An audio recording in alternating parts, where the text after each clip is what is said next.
Hello everyone and welcome back to Let's Play SaGa 2 Goddess of Destiny. I'm Dylan, your host. Last time we said goodbye to our hometown and our families, and today we're heading out into the world on an adventure all our own. But first, we have to pass through the northern cave to get from our hometown region and out into the larger world. Seems that when we go into a dungeon, our map gets a little bit of a spotlight on it, preventing us from seeing too far around us. Monsters have no problem seeing us though. Let's fight this spider here. I wonder if we get to go first because I snuck up behind it there. Does not seem to be... Oh, it is the case. Awesome, okay. That's good to keep in mind. It's like in Persona 3, where if you get the jump on the enemy on the map, you get to go first in combat as well. I mean, there are games other than Persona 3 that have done that, but I tend to associate it with those games more than others. It doesn't really matter who Zenith attacks, because he's not going to do damage anyway, unfortunately. And we'll just continue having our teacher do nothing. Not only do I not want him sort of like stealing the glory from my own characters on video, but also we're not interested in his stat growth, whereas we are interested in the stat growth of our other characters, and their stats will increase more if they're actually taking turns. Now, of course, that doesn't apply to Virtue because he's a robot, and in fact I'm going to have Virtue do nothing right here. For basically that reason, we want our human and Esper characters taking turns because then their stats will grow more. And here we go, Elodie just learned her second Esper ability, Sleep. And additionally, Natsmer's HP increased, and we got 99 more Karo. And looks like there's another enemy right here, so let's go fight that. Did not look like we got the preemptive attack this time around. Alright, so we've got some different enemies. We've got goblins and Ashigaru this time around. How many enemies does Sleep hit, I wonder? Putting V target. Alright, Sleep only targets a single enemy, so I don't think that that's going to be a very effective use of our turn. I'm just going to have Elodie continue using Flame. Punch the Ashigaru, Rapier the Goblin, and Derringer the Skeleton. And let's go. Yeah, Virtue doesn't seem to be hitting too often with that gun of his. I wonder if that's going to be a problem. We should be able to increase Virtue stats as soon as we get to a store, though, and are able to start purchasing equipment. I didn't see anywhere in that first town where we could buy things, so I think we're going to have to wait until the second town to start buying anything. I don't remember if there was a shop there in the original, but I suspect that there wasn't. There's not an inn either, of course. You just sleep at Elodie's house. And nobody's particularly hurt, so we don't have to worry about healing. Ashigaru is giving us some difficulties, but should be going down fairly quickly as long as either Elodie or Natsmer manages to hit, and sure enough, Elodie did. And wow, Natsmer's HP just increased for the third time, I think? How high is her HP now compared to everyone else's? Natsmer's at 90 HP compared to 67 on our other human, 60 on our robot, and 45 on our Esper. Zenith and Natsmer have taken a little bit of damage, but not enough, I don't think, to justify using the teacher's cure on them quite yet. That is, right now, our only form of healing. We haven't managed to find any potions yet at this point. I'm hoping that pretty soon Elodie will be learning a healing spell of her own, and then we won't have to worry about losing our entire healing repertoire as soon as the teacher leaves the party. And we're fighting again with a Jaguar. Several people missing. Yeah, I suspect that that Jaguar is an evasive one. Zenith took some damage there, so we're going to be using the teacher to heal this turn. And yeah, it's like cure on the teacher, target Zenith, and let's commence. Fortunately, the teacher's fast, so he gets to get that healing in right at the top of the round. Ooh, Zenith actually dealt a little bit of damage there. That's good to see. His punch martial art is improving, and very nice, Elodie's HP increased too, from 45 to 56. That's a fairly dramatic increase for this point in the game. Still lagging behind every other character in that respect, though. And only 33 Karo obtained since we were fighting with just a single enemy, and already we are in a fight with another enemy. These encounters seem pretty relentless in this game. Fortunately, though, this time, like last time, it's just against a single foe. Before too much longer, I'll probably start cutting some of these random encounters out of the video, but I don't see any need to do so just yet, since we're still getting a feel for things. I'm still getting a feel for how the battle system works, and I'm sure you aren't tired of seeing them yet, since we're just getting started. Interesting thing about this enemy, it's called Ashigaru, and in the original Game Boy game it was also called Ashigaru, except that that was too many characters, and the character they decided to drop was the H, so it was just Azigaru, which doesn't mean anything as far as I know. And another 33 Karo, looks like Ashigaru and Jaguar are equally wealthy. We're gonna try, I was gonna say we're gonna try avoiding the enemies, just walking all the way around the room and getting to the exit, but I failed at that. I was afraid since it attacked us from behind that we would be going last automatically, similar to that preemptive attack we had earlier, but that was not the case. Looks like we get to put in commands for the first round, just as our opponents do. Now, something to note here, because this is the first time that this has happened, there are 3 Jaguars in the enemy party. And when we select an attack that hits a single enemy, like Zenith's Punch, we don't get to target a single Jaguar, we target the group of Jaguars, and Zenith will just attack whichever one comes first. And this is pretty typical for older RPGs. It's very Dragon Quest-like that it works in that way. But it's actually going to work to our benefit more often than not, because as you'll recall, if you tell a character to attack a certain enemy, and that enemy is dead by the time that character's turn comes around, they won't do anything on their turn. But if they're set to attack a group of enemies, then their turn will only be wasted if that entire group is annihilated. Additionally, there are certain spells and weapons that'll target an entire group, and so those will be able to hit like all of a certain type of enemy, which is different than like Elodie's Flame, which just hits all enemies, period. Natsmer, once again, getting all of the all of the stat increases, rather. This time it's not HP, but agility. So she's getting off to a very early lead, Zenith lagging a little bit behind. That's alright, though. 117 Karo, that's the most we've gotten from a single encounter yet, I believe.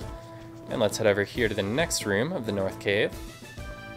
Okay, looks like, I wonder if we can fall. Nope, we can't fall. Alright, good thing that we don't have to worry about that. I'm going to open up the menu here, and I'm going to use Cure on Elodie, since I noticed that she was already weakened at the start of the last encounter, so I should have done this sooner. We are going to heal her, and then back out and explore the northern cave further. I'm a little bit nervous at this, looking at the map. I think the map makes this place look more complicated than it actually is. Do we go up first or stay down first? It looks like it's better to go up, since I think this is a dead end. Yeah, it is. Alright, there's a monster charging at us, so we'll fight this Jaguar. Managed to get him from behind, even though he spotted us first. Do I get a preemptive strike? Sure enough, I get a preemptive strike, and since it's only against one enemy, we might be able to just finish this encounter right here and now. I think we definitely could have sealed the deal right now if we had had Teacher attack, but once again, I don't want him stealing the spotlight. I'd rather give all of my characters the chance to grow and just use the Teacher as a healing bot for right now. Elodie's HP increased. She's now up to 63, which is what Zenith's and Natsmer's were when they started, I think. 33 Karo obtained. And there's another enemy right here, but I'm going to try to sneak over and grab these chests. What do we get? We got a bronze shield and a potion. Run, run, run. Looks like there's a carrot person chasing us. Got him. Okay. It's probably an Ashigaru. Nope, a robber. A group of 3 robbers, in fact. Ooh, and we managed to even get the preemptive attack.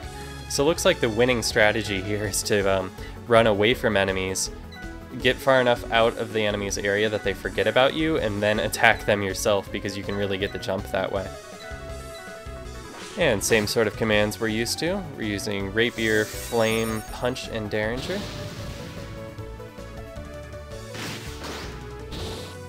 That's 2 down, and that's 3. And once again, Natsmer with the HP increases. She is a buff one, 117 Karo obtained. And I believe we got a bronze shield and a potion, so let's go equip those. Head into equipment here. I suppose I'm going to give Natsmer that potion, like so, and I'm going to give Virtue the shield. Now, a shield does not normally increase one's defense stat. What a shield does is you use it like a weapon in battle, and then if an attack targets that person, there's a certain chance that the shield will negate the attack. However, because of the way in which robots work, because robots determine their entire stats based on the equipment they have, equipping a shield to a robot will increase its defense, in addition to giving it another item to use in battle. So Virtue's defense here is going to increase from 6 to 8. Also, the bronze shield by default has 50 uses, so watch that as we equip it. You see, when we equip the item to the robot, it becomes integrated into the robot physically, and so it ceases to be a weapon or a shield in the traditional sense and becomes more like a power of the robot that recharges when we rest it in. And part of that process is decreasing its uses by half. But that's quite alright. I think it's a worthy trade-off, certainly. And I definitely like having a shield on a robot, specifically because robots' stats don't increase from experience. So like having a robot attack an enemy will often be sort of a waste. You would rather have had one of your humans attack that enemy so that there would be a chance that the human stats would go up. But having a shield gives the robot something productive to do on their turn that isn't stealing anyone else's thunder. And I suppose that's less relevant in this game because this game introduced the do nothing option, which was not in the original. I know in the original it was much more important to have shields on robots for that purpose. I mean, you didn't need to. If you weren't super worried about optimizing your characters, it wasn't really a big deal if you had robots stealing your kills. Which would happen because robots are often among your better characters. I know that was often the case for me. If you sink a lot of your resources into buying equipment for robots as opposed to buying equipment for your other characters, then you can quickly make some extremely powerful robots with like untouchable defense stats. New enemy here, the Newt. Not sure what the Newt's deal is. We'll punch it and we'll use Rapier and Derringer on the goblins. Teacher here, I'm going to have Cure Natsmer. Natsmer wasn't in urgent enough condition to make me want to cure on the menu outside of battle, but Teacher's not doing anything else right now, so we'll take care of that little flesh wound now. Virtue once again showing off the inaccuracy of that Derringer of his. I think it's a property of guns in general, perhaps, that they deal more damage but are less accurate than some other weapons. LD's Spirit increased. Spirit, I'm guessing, is the magic stat in this game. It was called Mana in the original, but that's increasing because she used magic in this battle. And additionally, we gained 105 Kiro. We're getting quite wealthy right now. How many Kiro in total? 834 it seems, which is much more than the 0 we had coming into the cave. Or rather, going into our first encounter at least. That way just is the way we came, so we want to head in this direction, heading east now. And it looks like the exit is up the stairs, so I'm going to make a circle around on the lower level first to see if there are any chests or anything. I'm going to fight this jaguar along the way. Looks like a group of 3 jaguars. We're getting a little bit low on flames there. We're at 9 out of 15, but I'm comfortable continuing to use those for now. And let's see, let's have the teacher use fire, actually. That might just finish off the battle first, but I wanted to see it happen. Fire is actually different than flame because fire doesn't target all enemies, it only targets a single group of enemies. And it is an ability that espers can learn. And in fact, espers cannot learn the flame ability that they start with, or the blizzard ability that male espers start with. Those are for starters only. You just learn the weaker versions, fire and ice, I think, naturally. And I say weaker, but they actually deal more damage. They just have the drawback of only striking a single group of enemies as opposed to all enemies. And we'll just have the teacher do nothing. I think taking out these thugs is a pretty small order for our group of party members here. That is, if Virtue ever manages to hit one. That poor robot really needs to figure something out. I wonder, actually, if we should be giving Zenith a different weapon, because we're not using Zenith's sword right now. So we could probably give that to Virtue, except I'm a little bit worried that we already used the sword once. So maybe like 49 would get halved to 24 instead of 25. It's probably not actually a big deal, but something to keep in mind anyway. And I want to keep the sword on Zenith for now, just in case we ever decide that we don't want to punch for whatever reason. maybe the punch is getting a little bit low and we want to preserve it. And it shouldn't be much of a concern for long because we should be able to buy new weapons as soon as we get out of this cave and get to the next town. Just another couple of jaguars here, no big deal. We've taken care of more jaguars than these before in the past. And they managed, well, one of them anyway, managed to survive to live another turn, but this should finish it off. Yep, Natsmer the fastest goes first. Ooh, and Elodie learned Blizzard. Okay, so I must have had it backward. Instead of Blizzard being the version that male espers start with, they must start with Ice, and Blizzard is the version that attacks all in a group. But yeah, I'm extremely happy to see her learning that ability already, because that means she has 2 offensive spells right now, so she will not have to use that bow terribly often. Alright, now what I'm doing here is changing the order of her inventory. I want Blizzard to be above Sleep because I don't want her ever forgetting Blizzard and overriding that with something else. The overriding won't actually happen unless she has 4 skills, except if her inventory somehow gets filled up, and then the bottom skill would just be overwritten, I think. Also, we can just go ahead and move armor all the way down, and I'm going to go ahead and do that for everyone. I'm just going to move armor to the bottom because, well, this doesn't seem to be the case here, but in the original game, when you went to select your abilities during battle, there would just be like blank slots in your ability list wherever there's an item that can't be used in battle. I noticed that on Zenith's battle screen, it just had Longsword and Punch next to each other, even though there was a bronze armor between them in the menu, but like this is how I'm used to seeing inventories in this game, so that's what I'm going to do out of habit, even though there's really no reason for it. I'm suspecting we're getting near the end of this cave here, so shouldn't be much longer now. I don't think there's a boss at the end of this one either, unless they added one for this version. Now, I'm not terribly worried about fighting battles, because I feel like we've already accumulated a fair amount of money, and like I said, experience isn't really a thing in this game. It's just either your stats randomly increase or they don't. So, random battles aren't super important unless you're like looking for something specific, like grinding for specific Esper power or meat or whatever. Okay, we found a hammer and a bow. Okay. So I'm going to equip at least one of those to Virtue. Let's give Virtue a hammer. Actually, what about a bow? Yeah, I'm going to give Virtue... Actually, let's give Virtue both of these things. We'll give him a battle hammer and a bow, and that'll increase both his strength and his agility. I'm pretty into robots, so I'm happy putting a lot of my resources into making him cool right now. I'm going to change up the order a little bit, put the bow on top there. And it looks like there's a monster waiting to fight us, but I dodged it, and it just seemingly ran off that cliff. Ooh, what is this? Is this a boss? I did not think that there was a boss as part of this cave, but here we are. Hand over the relic. I'm gonna become a god. You are just a bat dragon thing. Oh, what is your name? Rhamphorhynchus. Is that a thing? Is that from something? Some mythology have something with such a ridiculous name? We'll just be... Wow, robot with a bow is pretty silly looking.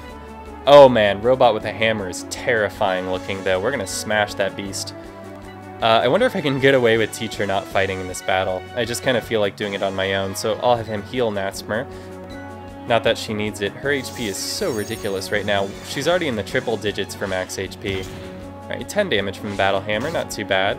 It actually hit, unlike his gun, which never seems to deal any damage. Will Blizzard be super effective, I wonder? Did not seem to be, but it still dealt a ton of damage. The punch actually dealt a lot more damage than I expected it to as well, and it's still only in the 70s. So that's a good thing. Oh, I'm liking this boss music. Yeah, the music in the original is not something that was particularly memorable to me. So if there are tracks in this game that are from the original or like remixes of tracks from the original, I'm probably not going to be able to identify them. Basically, I'm going to be going into this like it's a completely original soundtrack. But yeah, that boss theme is my favorite that I've heard so far. Like, the music in this game hasn't been typically memorable in here either, but anyway, you get what I'm saying. 66 Kiro, so not an exceptional amount of money for defeating that boss. Actually, nothing really exceptional for defeating that boss at all. Just the end of the cave here, and this is as far as our teacher will be going. As our town's guardian, I must not travel any further away.